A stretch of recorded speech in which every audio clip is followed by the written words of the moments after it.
First thing Monday morning, someone knocks on my door. Hello again. Oh, it's just Minnie. Hi! Can you do a seal spell? A what? Never mind. I'll ask someone else.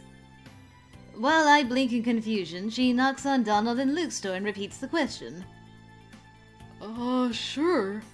Probably. Great! Please stick this flyer to the wall. She hands him a sheet of paper. Oh, and Franco, we've got a student council meeting after class today. So I'll see you then, right? Okay, bye! She hurries away. What was that? Student council business, I guess. What's on the paper? We look at it together. It's an announcement of a special assembly for freshmen on Thursday. All normal classes will be suspended that day. How come we all have to go? Is it another ritual? I don't know any more than you do. He shifts his shoulders, helpless, then starts attempting to attach the paper to the wall. Alright. Assembly on Thursday, huh? So am I gonna do all green, all smart? You know what? I'll just stick with my going back and forth. That's fine. Stick with what works-ish. This afternoon, the student council has a meeting, though slightly smaller than the last one. Good afternoon, pilgrims! The Thanksgiving break begins on Wednesday the 27th. On that date, we will collect and formally present this year's tributes. When witches and wizards from Europe first crossed the Atlantic, we came as guests seeking freedom and were greeted with hospitality. To hear my parents tell it, they mostly arrived as runaway apprentices who wished to become their own masters. The social structures of magical Europe derived from a time when there were only a few dozen magic users of any age to be found within a single country, fewer than there are students at Iris Academy right now. No schools, no towns, no brotherhood, only wizards and towers defending their own territories. Apprentices, when found, were often feared and controlled more than they were taught. When the population began to rise, there was no place in society for the new upstarts, and so many chose to take their chances in the New World. Oh, that was interesting. We do not forget the gifts that we were given. We do not forget our responsibility to care for those who have cared for us. Even when too many in the world outside have forgotten their obligations. I wonder if this lecture is meant for me specifically to hear? A reminder of the virtues of American wizardry? As such, it is our joyful duty to gather willingly given contributions from outsiders to help redress the balance. The tribute will be collected through ticket sales for the fall play next Friday and candle sales at the mall that Saturday. All student council members are expected to assist with the collection of tributes for the tribal councils. Angela, will you come up and select a slot? The booth needs to be staffed all day long, and assistants are needed to run the front of house for the play, so there are many jobs available. However, being freshmen, Minnie and I are called up as the last to choose, which means we are stuck with the late evening mall duties that no one else wanted. On top of that, Potsdam explains that anyone working at the mall should take the first van out in the morning to help set up the booth for the first shoppers, so we'll have to stay there all day long. That's just how it goes, I suppose. For the seniors to get the privilege of the best choices, someone else has to have the worst. It's not so bad, though. How hard can it be to sell candles? Oh, I remember candle selling and having my first date with Hieronymus Graviner. Ah, those were the good old days. Passing out from exhaustion while his nose was stuck in a book. Franco! Oh, hello, Ellen. I wasn't expecting you. This is about, Musette, isn't it? Oh, you actually, came because of Thanksgiving. Why do you ask? I was, not expecting her to come and seek me out. That was rather interesting. On Thursday morning, all the freshmen are gathered together in the gym. Good morning, my bright young things. Today we're going to have a very special lesson, which should be fun for all of you. You're going to get to practice what you've learned and try out some spells on each other without the pressure of a test. Haven't I done this before? Yeah, I'm like, why did you stop? Alright, let's move forward. So you can cast push. I got light. How about I do stagger this time? My spell completes just as Luke is trying to finish his. He sways in place, putting a hand to his head, and his spell fizzles uselessly. When the second chime sounds, I stagger him again, keeping him off balance. Neither of his spells touch me. Alright, well. Lightning flashed. I will stay quiet. Okay. Sorry, Luke. First thing on Friday morning, someone knocks on my door. Good morning! Good morning. We need to prepare a message to be sent around to the freshman class. I just found out that the next exam is scheduled for Wednesday next week, not Friday, because of the play that night. There would be official announcements on Monday, but with the test in the middle of the week, that's very short notice. If we tell everyone tomorrow, then they'll have the weekend to prepare. Sure, that makes sense. It also gives us a chance to remind everyone about Medea, the fall play, so that they can save their allowance to buy tickets. Oh, how much does that cost? Says the man without any money. $5 for students. Because of the deal I made during the election, I don't have any money, but Minnie doesn't know that. Yeah, I kind of need money to invite my boy Luke. Is there any other way to get a ticket? My allowance is already taken. Oh, if you'd said so on Monday, you could have signed up to work and get in that way. If you ask Professor Potsdam, she might still let you volunteer. I will do that. Thank you very much. Thanks, I'll talk to her about that later. Anyway, I wanted to know if you have any messages you want to add to the note before we send it to the class. Oh, don't work too hard would not be appreciated by Minnie. Maybe something about your Thanksgiving holiday? To be sure everyone knows when it is and has their plans. Sure, that's a good idea. I'll write out the announcement and make copies to give to Jacob, so he can distribute them with the mail tomorrow. Okay, bye! She hurries off. Okay, bye. Okay, I need to talk to Possum about money. Okay, that's good. I'm glad I have some way of getting some money for this. This morning there is mail for me. Not a letter in an envelope, but a folded over sheet of paper with a silver star sticker attached for attention. It's Minnie's announcement as promised. Exam on the 20th, fall play on the 22nd, and Thanksgiving break starting on the 26th. Alright. I guess I will go to the mall and just do some window shopping. There are a bunch of posters up around the mall advertising Medea. It looks like the locals are being invited to Iris Academy to watch our play. Ah, there you are, just the person I wanted to see. I tracked down Professor Potsdam over the weekend. Yes, dear. Is it still possible to volunteer for the fall play? I'd like to see it, but I can't pay for the ticket. Oh, I see. Well, we wouldn't want you to be deprived of culture, would we? The sets and costumes have already been prepared, and I don't think you want to face the parents. Right. If you're willing to help clean up after the show, though, that would do nicely. Sure, I can do that. Wonderful! Then we will see you then. Okay. I can deal. I'll actually clean this time. I promise. Okay, let's read all about it. I volunteer as tribute. But before that, let's see. Okay, we did that one. We've read this before. Tribute planning. Professor Potsdam held a student council meeting today to explain about the Thanksgiving tributes collected by wizards and paid to the tribal councils out of gratitude for their hospitality in accepting the European wizards so many years ago. The money is raised by selling candles at the mall and tickets to the school play.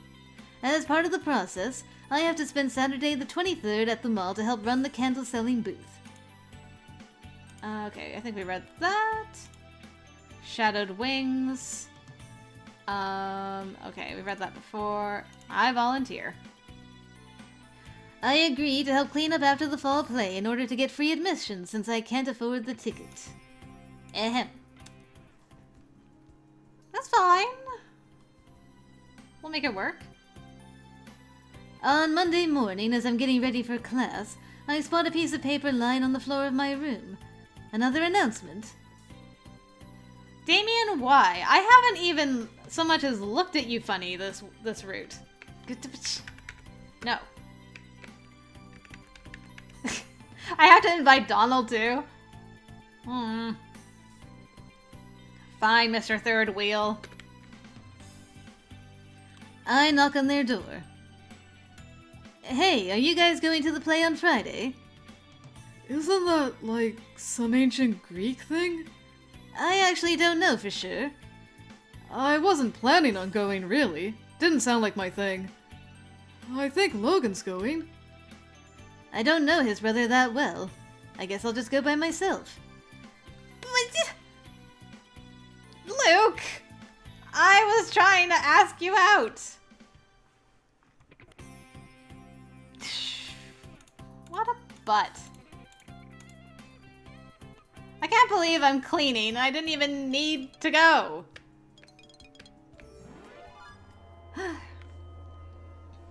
This is probably the damn cat one, isn't it?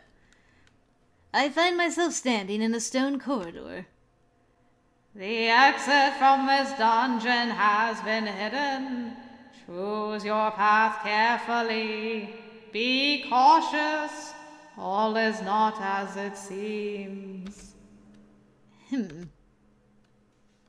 Or is this the one where you have to jump across? And I think it's the rune circle one?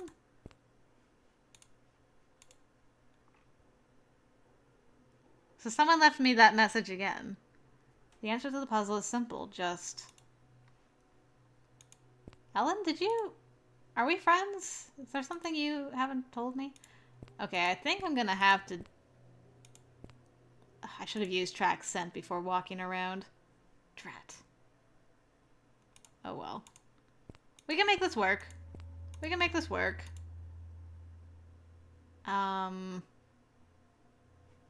What is the... Ahead? Bridge? That worked. Okay. Oh man, I don't have a lot of mana. Hold on. This is kind of late. Exam... late. Exam latte. Wingardium Leviosa.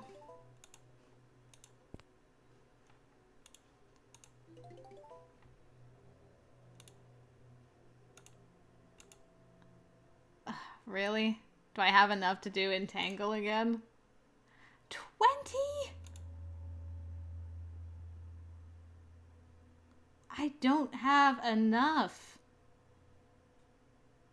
Eee.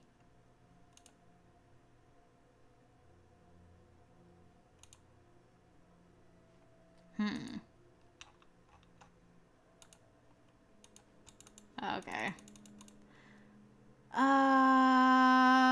But I really wish I had saved before this. Am I gonna have to give up? Because if I could do it again, I would... I don't have anything. I can't cast it. I don't have enough MP.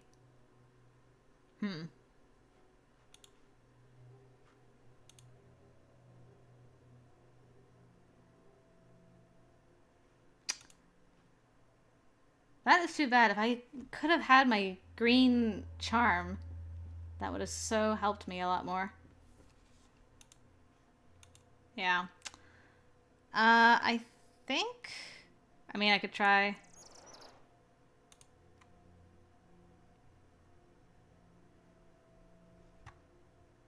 Yeah, I got nothing. I can't boost strength. No spirits.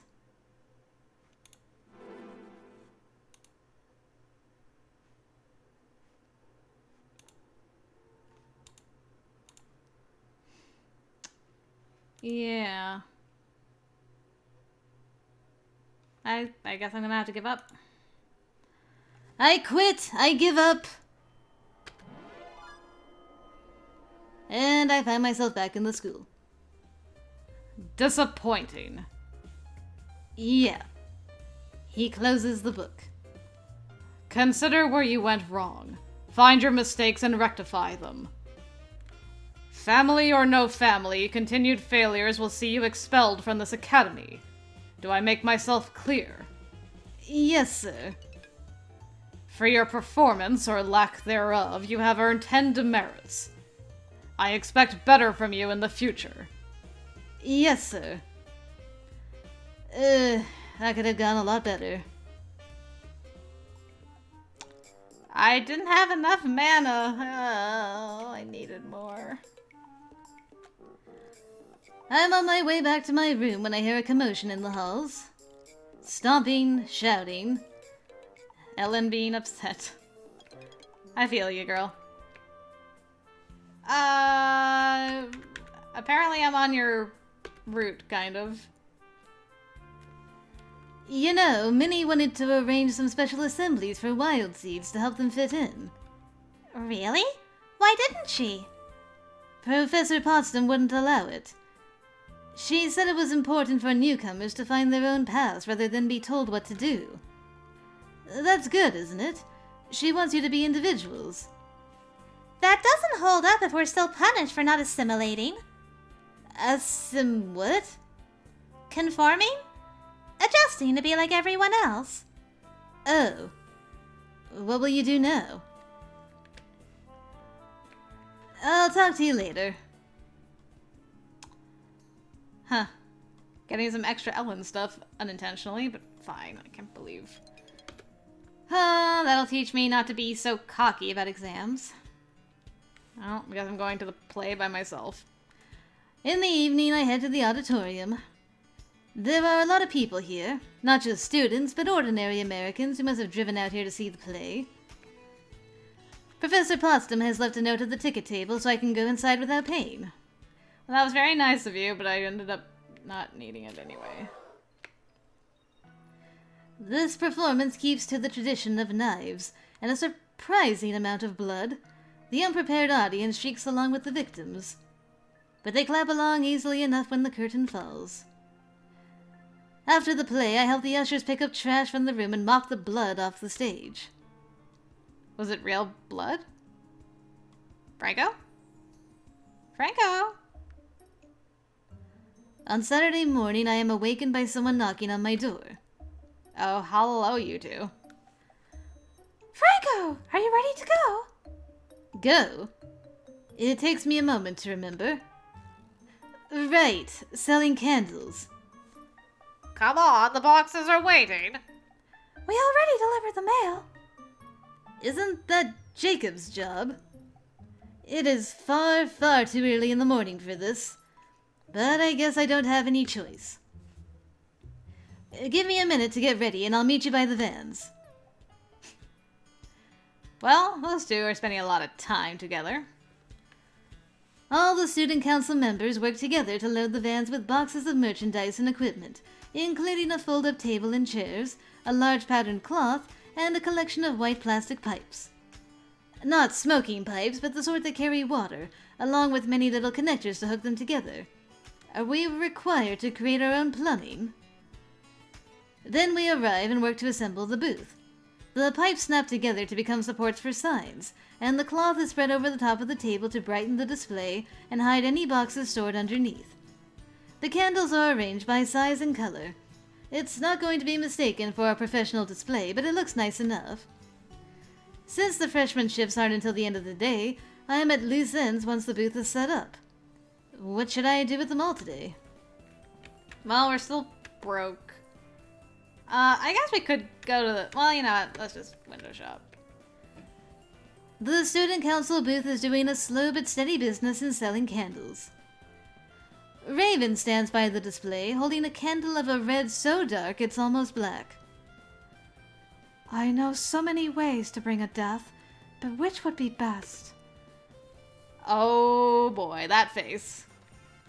Shall I set fire to the bridal chamber, or plunge my witted blade between their ribs? I recognize those lines. Medea, right? You went to the play? I took part in the performance. Well, she certainly wasn't the lead. I don't remember seeing her on stage. She must have been one of the unnamed Corinthian women. You were in the chorus? She nods. Oh. It is necessary to pay one's dues before advancement. She takes the drama club very seriously. If you'll excuse me, I have a purchase to make. Of course. She must be very fond of candles. Good. The day wears on and the novelty of the American shopping center grows progressively thinner. I amuse myself somewhat by listening in on the half-incomprehensible conversations of the locals, peppered with references and slang that I don't understand. The magic that prevents them from noticing anything odd about my clothing seems to smooth over any suspicions about me staring at them as well. I can hover near a couple and receive barely a puzzled glance before they return their attention to each other. Observing the American teenager in its natural habitat is only entertaining for so long. I begin to wish I had returned to the school before my shift, even if I would have had only a short time before needing to drive back out again. The hour grows late and the sunlight fades away, which might increase the appeal of a candle's warm glow. At last, it is time for my shift. When I arrive at the booth, I find Professor Grabiner seated nearby in one of the folding chairs. The other, beside him, is currently supporting an empty box.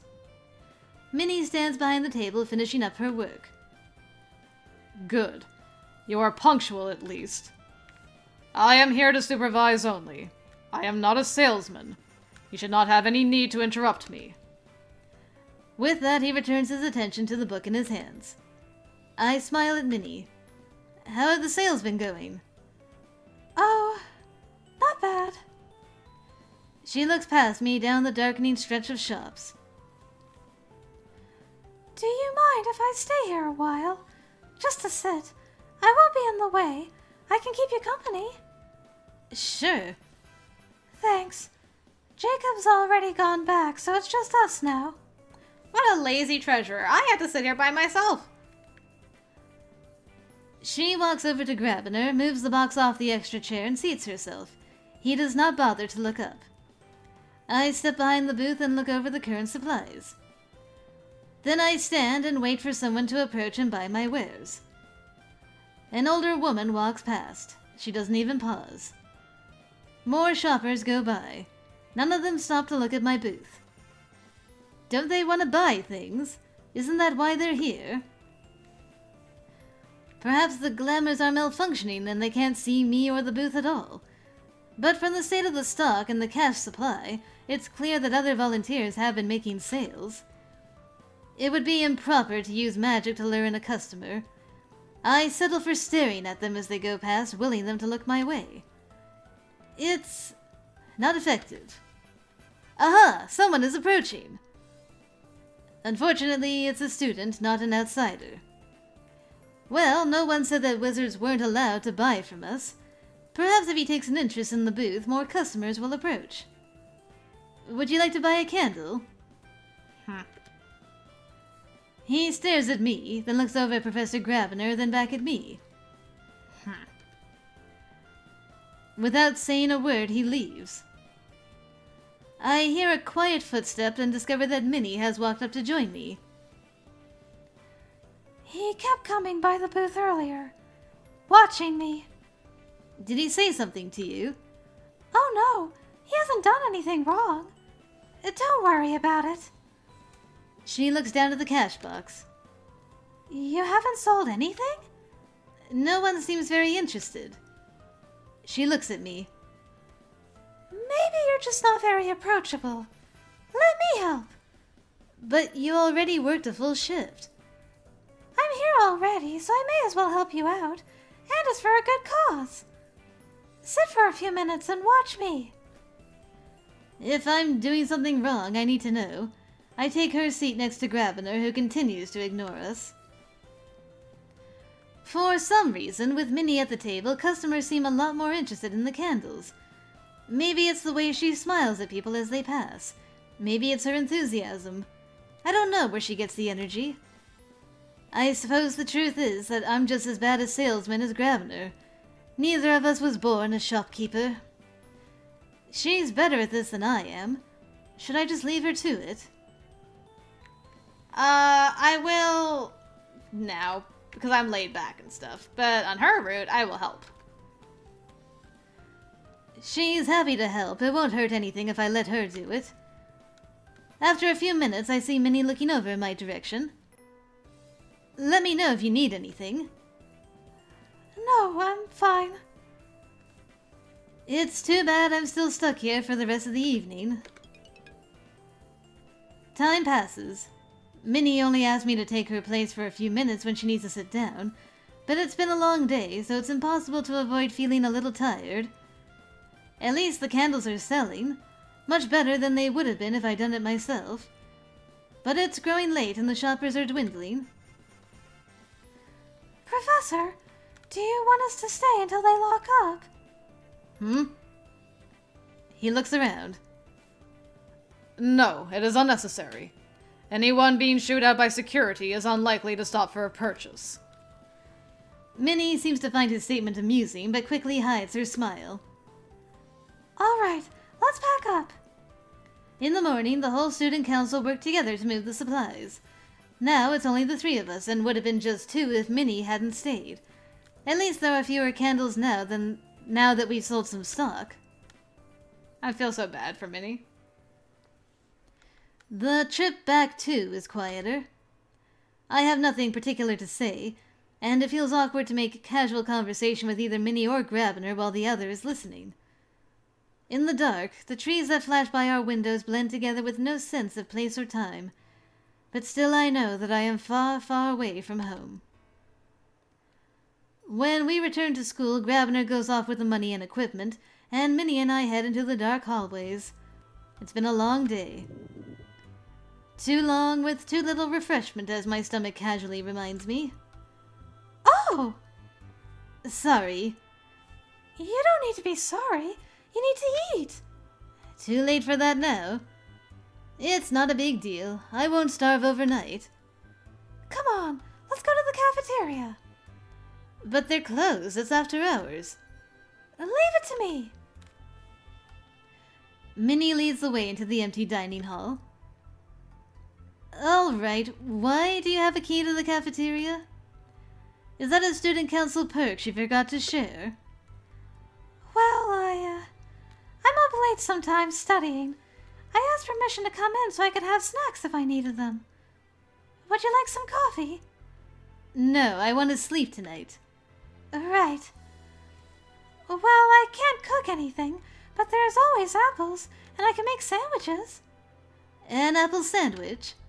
They're actually nice. Really? I usually eat apples by themselves or in desserts.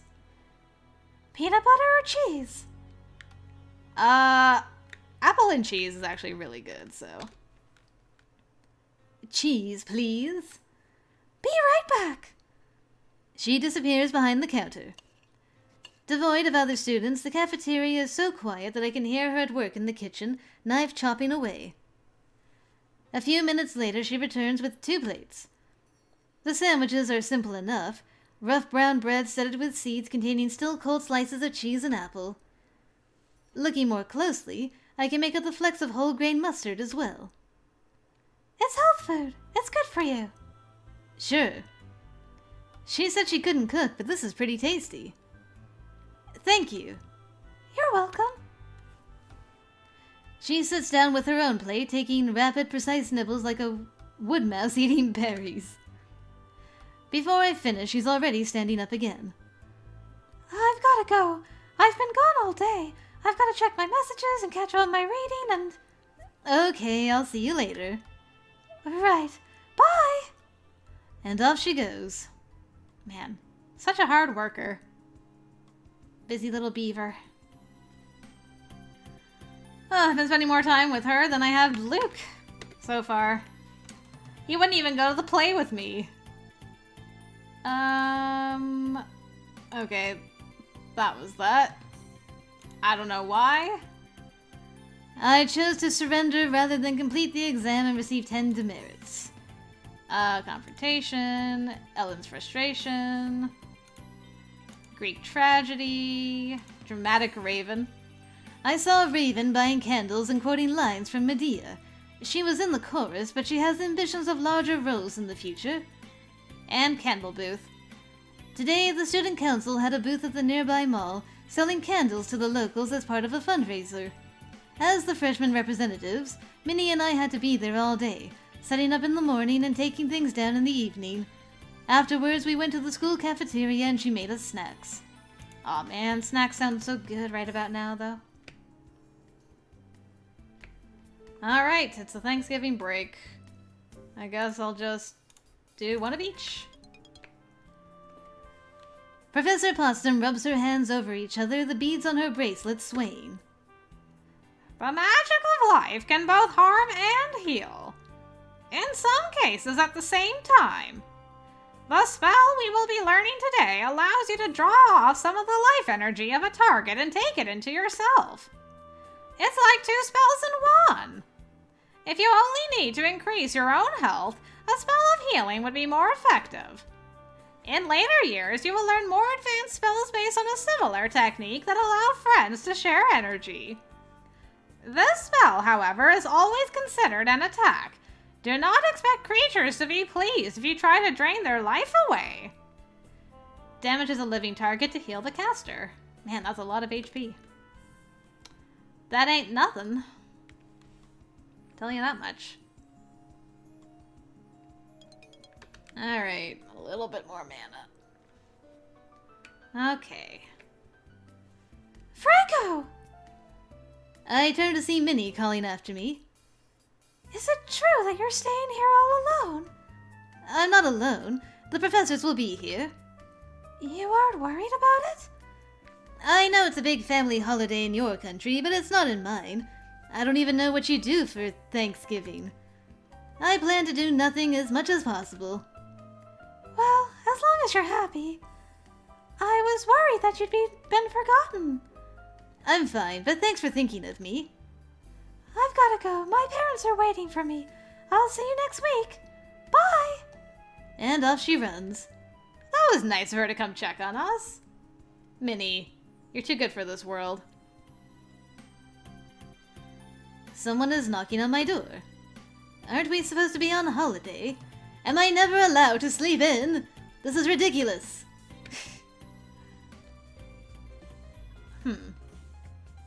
You have made alliances and put yourself into a position of power among your classmates.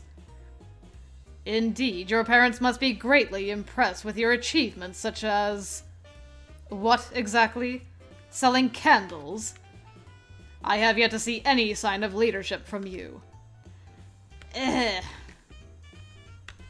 Well, bully on you, sir. Oh, we've released Musette. Making friends is good. I'll go with him this time. Even I can't sleep forever.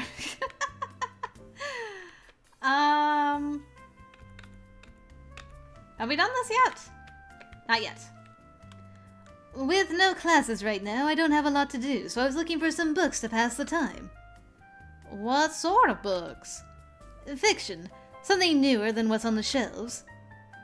We can't stock much of a range of fiction here, especially not new books. Not enough call for it, and the new keeps changing. However, we are registered with Interlibrary Loan, so if you put in a request for any book you might like, we can order it. There's no charge. Takes a week or two to get here, that's all. She reaches into one of the pockets on her dress and pulls out a square of blank paper. And if you don't know what you like, you can describe the kind of book you're looking for, and I'll pick you something. Well, it won't give me anything to read right now, but it's useful to know. She settles back into her chair with her book. You let me know if you need anything else now. I suppose it's up to me to amuse myself for now. Well, thanks, Miss Darden. Good to know in any case. It's not hard to tell when the other residents of Wolf Hall return to the school. The quiet corridors slowly fill with boots and shouting. I go out to see who's around. Hey, Franco, how was your break? Ah, restful. It was relaxing not having to keep to a schedule. How about you? We got snow. Oh, right. You're just talking about your time with the girls. Alright, well, I didn't run into Luke again. Barf. But that's fine. Okay, we did that. Thanksgiving Blessing, Gravener's Guidance, Heart of the Woods, Thanksgiving, Gravener's Past, Library. I talked to Miss Darden in the school library. She said that there isn't enough demand to keep new fiction in circulation, but that students can request books be sent from other libraries. And, pastel flirting and stuff. Alright, well, maybe Luke will show up this coming week.